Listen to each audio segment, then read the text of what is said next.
अभी हमने चंद्रशेखर जी का एक वीडियो देखा तो उन्होंने कहा हम हिंदू टिक करते हैं।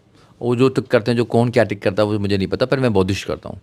मैं बौद्धिस्ट करता हूँ और मुझे गर्व है अपना अम्बेडकरवादी होने पे, मुझे गर्व है। और जो एससी समाज है वो किस पे टिक करता है? देखो, ऐसी समाज जो है उसको बौद्धिस्ट पे करता है, जो अभी भी हिंदू रीति रिवाज से काम करते हैं अपने। सारे एससी बौद्धिस्ट नहीं है। अच्छा। सारे एससी एसटी बाबा साहब को भी नहीं मानते हैं। अच्छा। आपको लगता हो तो बाबा साहब डॉक्टर अम्बेडकरवादी बनना, मैं हमेशा कहता हूँ आईएएस, पीसीएस, इंजीनियर, प्रोफेसर, जज, वकील, इस देश में एमएलए, एमपी या मिनिस्टर बनना आसान है। अम्बेडकरवादी बनना बहुत टफ है उनसे ज़्यादा।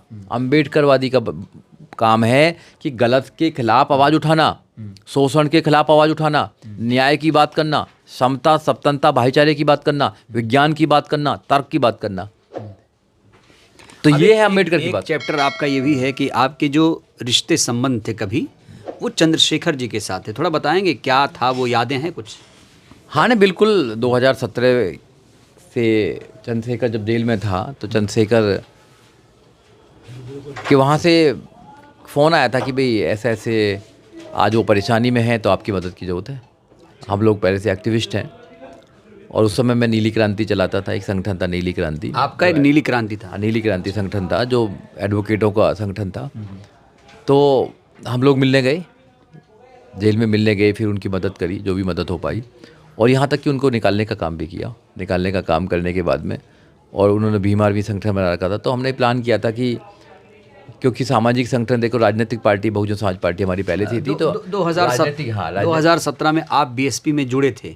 नहीं, मैं तो बीएसपी पे 95 से जुड़ा हूँ। 95 से जुड़े हैं? 95 से बहुजन समाज पार्टी में जुड़ा हूँ। 2012 में मैं जिला अध्यक्ष था दिल्ली में। लक्ष्मी नगर एक विधानसभा वो जिला है वहाँ का, तो मैं जुड़ा हुआ था। पर बीच में मैं हट गया था।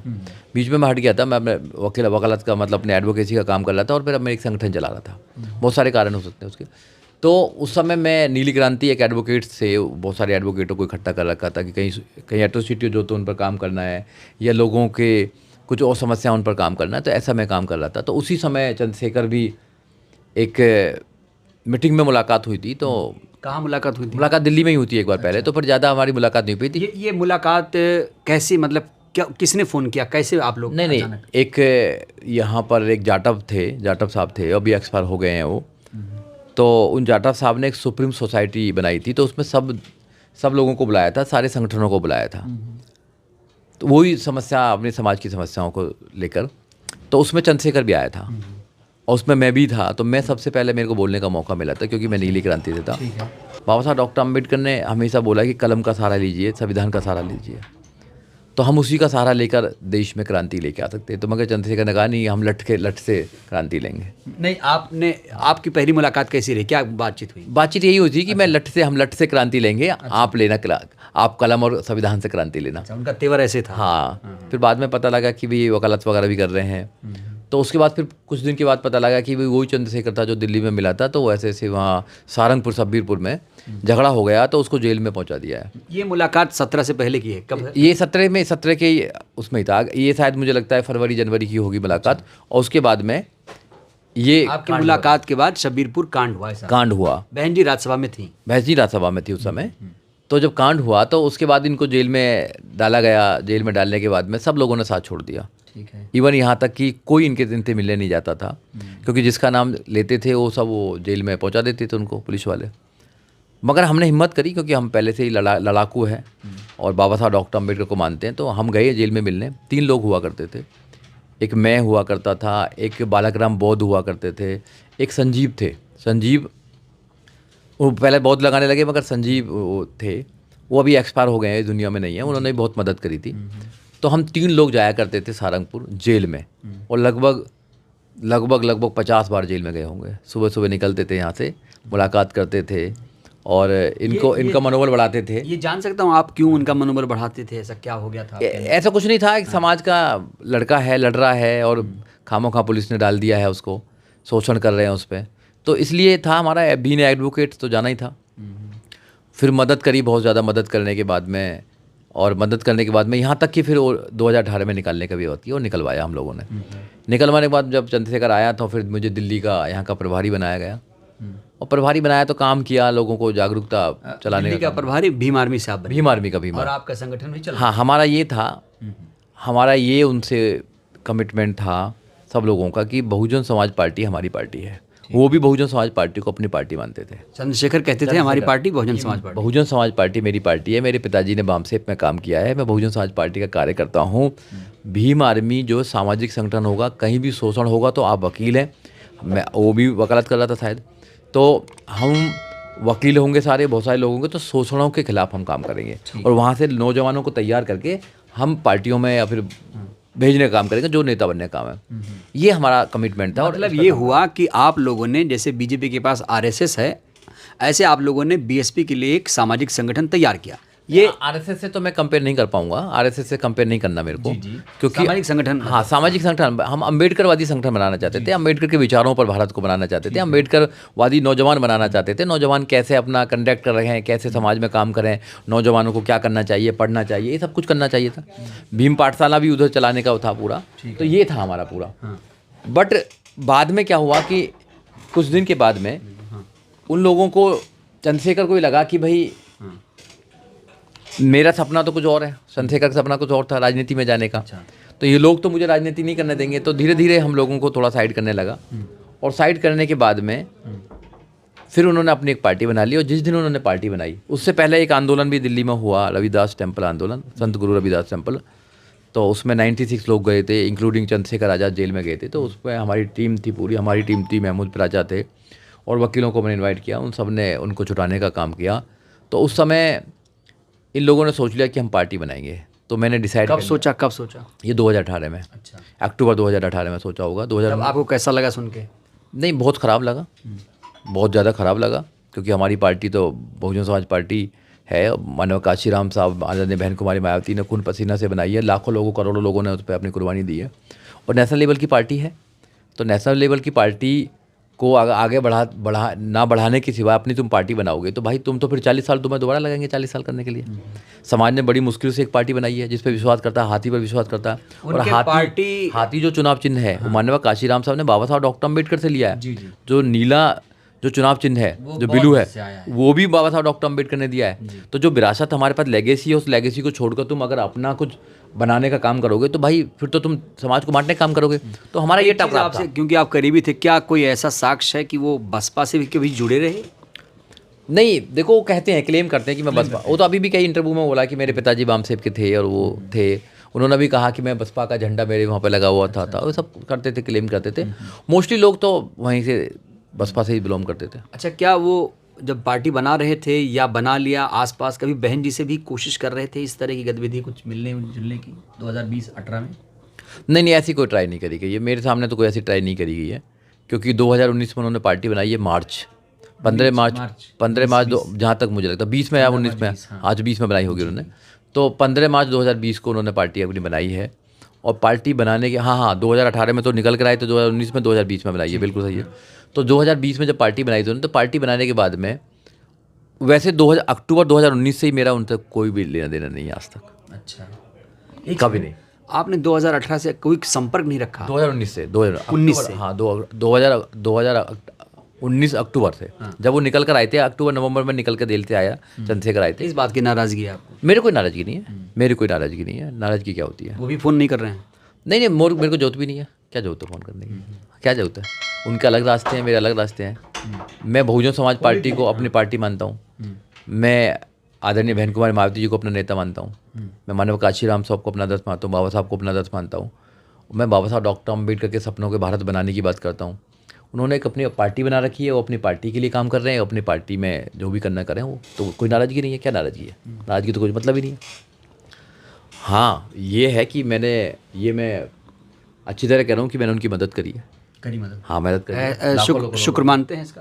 नहीं, माने मत माने कोई फ़र्क नहीं पड़ता इस बात से। क्या फ़र्क पड़ता है? फ़ोन भी नहीं किया उन्होंने? कोई जरूरत भी नहीं है फ़ोन की, कोई जरूरत भी, मुझे नंबर भी नहीं है, ना कोई जरूरत है कभी। अब प्रधानमंत्री मोदी जी हैं, मैं कभी फ़ोन थोड़ी करते हैं मेरे को। अब कोई कुछ भी बन जाए तो उससे क्या लेना देना, ये अलग बात है। अगर उनको जरूरत पड़ेगी दोबारा कभी लाइफ में, तो मुझे लगेगा कि मुझे साथ देना चाहिए, तो मैं फिर खड़ा हो जाऊँगा। अगर उन पर कोई शोषण करेगा किसी भी आदमी पे, चंद्रशेखर छोड़ो, चंद्रशेखर के तरह जितने भी लोग काम कर रहे हैं, बीइंग एडवोकेट, अगर किसी को जरूरत पड़ेगी तो मैं करूँगा। और आपको जानकर एक होगा कि मैंने जयप्रकाश जो है, जयप्रकाश का भी मैंने केस लड़ा, उनको भी मैंने बरी कराया है। जी जी। क्या केस था उनका? उनका केस था, एक दिल्ली में केस उनका हो गया था कि वो कहीं से आ रहे थे तो उनकी गाड़ी पकड़ी गई थी, उसमें राइफ़ल थी, तो जिसकी राइफ़ल थी वो नहीं वहाँ पे था, तो वो केस था, पर मैंने वो बरी कराया, उनको पूछना आप। और मैं बहुत सारे भीम आर्मी के जो लोग थे उनके मैंने केस लड़े हैं। मैं अभी सूरज बौद्ध है, उनके केस लड़े हैं, मैं उनका केस लड़ रहा हूँ, फ्री ऑफ कॉस्ट लड़े हैं, सब पूछ लेना किसी को, किसी से। सूरज जी का क्या है? उनका केस है, उनका एक, वो भी आंदोलन कर रहे थे, भीम आर्मी के लिए आंदोलन कर रहे थे कहीं। अच्छा, वो भीम आर्मी में थे? पहले भीम आर्मी में थे, तो एक केस हुआ है कि वो हमारी बहन थी, उसके साथ रेप कर दिया था। अच्छा। हाँ, जो वो मनीषा वाल्मीकि, तो उनके लिए कुछ प्रदर्शन कर रहे थे, तो दिल्ली पुलिस ने उनके खिलाफ केस कर दिया। सूरज बौद्ध अभी कहाँ, एएसपी के साथ भी? नहीं, अब तो अलग हैं, वो इंडिपेंडेंट हैं, वो बड़े बुद्धिजीवी साथी हैं, एडवोकेट हैं वो साथी। फिर भी हम उनका केस लड़ रहे हैं, फ्री ऑफ कॉस्ट लड़ रहे हैं, और उनमें कई भीम आर्मी के भी लोग हैं, तो हमें नहीं लेना देना कौन क्या, समाज के लोग हैं, तो हम उनका फ्री ऑफ कॉस्ट केस लड़ रहे हैं। आप पूछना उन लोगों को। तो ये हमारा काम है, क्योंकि बाबा साहब डॉक्टर अम्बेडकर की वजह से हम वकील बने हैं, तो जितने लोगों की मदद कर सकते। तो आपने कभी कन्विंस नहीं किया कि चंद्रशेखर क्या पार्टी वार्टी छोड़ो, आप बसपा में आओ? देखिए, मैंने तो उनसे बहुत कुछ किया, जितना मैं उन चंद्रशेखर के सामने अपनी बात रखता था, शायद किसी की हिम्मत भी नहीं इतनी बात रखने की, क्योंकि डिक्टेटरशिप है ना वहाँ। तो वो बहन जी को बोलते हैं डिक्टेटरशिप, बहन जी ने तो बहुत न्यायप्रिय नेता है, बहन जी तो वहाँ एएसपी में डिक्टेटरशिप है आपका? उसके करैक्टर में डिक्टेटरशिप है, चंद्रशेखर के करैक्टर में डिक्टेटरशिप है। क्या करते हैं डिक्टेटरशिप? डिक्टेटरशिप जैसे मैं बड़ी कुर्सी पे बैठूंगा, ठीक है, तो हमने मना करा, उस समय हमने मना करा कि भाई ये बड़ी कुर्सी पे नहीं बैठना है, सब समान है, सब समान की तरह बैठने हैं। तो उन्होंने कहा कि नहीं नहीं, बड़ी कुर्सी पे बैठूंगा जब तो बड़ा आदमी बनूंगा। बड़ी माला पहनना, अब उन्होंने शायद माला और कुर्सी छोड़ दी है। फिर संविधान की बात आई, तो एक बार क्या हुआ कि दिल्ली में जितनी भी यहाँ पर प्रेस कॉन्फ्रेंस होती थी, तो सब हमका इंतजाम हम करते। दिल्ली में जितना भी प्रोग्राम होते थे, सबको पता है कि मैं उनका हाँ इंतजाम करता था सबका। तो एक प्रेस कॉन्फ्रेंस हुई, प्रेस कॉन्फ्रेंस होने के बाद में चंद्रशेखर ने बोल दिया कि भाई अयोध्या में कुछ मुस्लिम समाज के नौजवानों को, मुस्लिम समाज के परिवारों को पलायन कर रहे हैं वहाँ से, और उनको मारा जा रहा है। तो यहाँ से चंद्रशेखर ने बोला कि मैं अयोध्या आ रहा हूँ। ये 2018 की 19 की बात है। तो अब बोल दिया, तो हम लोग बोले कि भाई तुमने क्यों बोला, ऐसा तो कोई डिसाइड हुआ नहीं था, आपको अपने स्टेटमेंट रखना था। उन्होंने बोला कि नहीं, बोल दिया, ऐसा थोड़ी होता है। फिर उसी दिन हमने फ़्लाइट की टिकट कराई, और मैं और चंद्रशेखर पहली बार उस दिन फ्लाइट में बैठे होंगे। अच्छा, पहली बार? कौन सा वो साल था? वो 2019 होगी, मेरे पास डेट रखी हुई है वो सारा। तो मैं और चंद्रशेखर लखनऊ गए। एक हमारे साथी भी थे, हमारे जो बहुत ही बुद्धिजीवी साथी हैं, क्रांतिकारी साथी हैं, और बहुजन समाज पार्टी में वो पहले रहे भी हैं। बहुजन समाज पार्टी के कद्दावर नेता रहे हैं। और दद्दू प्रसाद जी के घर रुकने के बाद उन्होंने सारा इंतजाम किया। दद्दू प्रसाद जी तो थे नहीं, मगर उनके परिवार ने, उनकी मिसेज ने वहाँ पूरा हमारा इंतजाम किया और गाड़ियाँ की व्यवस्था की। गाड़ी के माध्यम से फिर हम अयोध्या गए, और अयोध्या जाने के बाद में वहाँ के डीएम और वहाँ के एसएसपी से बात की मैंने, और वहाँ पे सारा कुछ हुआ, वो सब फोटो पड़े हुए हैं, सारा कुछ है। और वहाँ पर एक मैसेज दिया कि हाँ, चंद्रशेखर यहाँ पर मुस्लिमों की बात रखने के लिए आए हैं। और वहाँ से फिर शाम को हम फ्लाइट से दिल्ली आ गए। जब मैं फ़्लाइट में आ रहा था, तो मैंने इनसे कहा कि दिल्ली में मैं संविधान यात्रा निकालना चाहता हूँ, कॉन्स्टिट्यूशन अवेयरनेस कैंपेनिंग निकालना चाहता हूँ। तो इन्होंने कहा था कि क्या संविधान होता है, कि संविधान से पूरा देश चलता है, और संविधान एक मिनट, बहुत बड़ी बात कर रहे हैं आप। चंद्रशेखर वकील हैं, आप उनको कहने कि वो ऐसे कहेंगे क्या संविधान? हाँ बिल्कुल। देखो, जब तो लठबाज थे वो, मैं ये कहूँगा लठबाज थे, और लठ पर विश्वास करते थे। केवल ये जो उनको मिला है, वो उनकी, मुझे लगता है कि उन्होंने कभी सोचा नहीं होगा इतना कुछ मिल जाएगा। अच्छा, हाँ, सोचा ही नहीं था। हाँ, उनको ये था कि एक ग्रुप बनाना है, बस ग्रुप जो ऐसे एट्रोसिटीज होंगी उनके खिलाफ काम करना है बस। ठीक है। तो बहुत कुछ मिल गया उनको, बहुत कुछ मिल गया है, और उसको देने के लिए वो जो मिला है, उसमें लाखों नौजवानों की भूमिका है। कुछ लोग, कुछ परिवार तो ऐसे हैं, जब हम सहारनपुर जाते थे, जिन्होंने अपने भाई खोए हैं इस आंदोलन में, अपने परिवार तक कुर्बान किए हैं। लोगों ने अपनी नौकरी तक कुर्बान करी है, लोगों ने अपनी पूरी जवानी कुर्बान कर दी है। लोगों पे FIR है, लोगों पे क्या क्या नहीं है। केवल चंद्रशेखर नहीं, बहुत सारे लोगों ने किया। चंद्रशेखर जी की पार्टी पे आने से पहले जो शब्बीरपुर कांड था, क्या बहन जी ने कभी चंद्रशेखर को सपोर्ट किया, बयानों से या कैसे भी?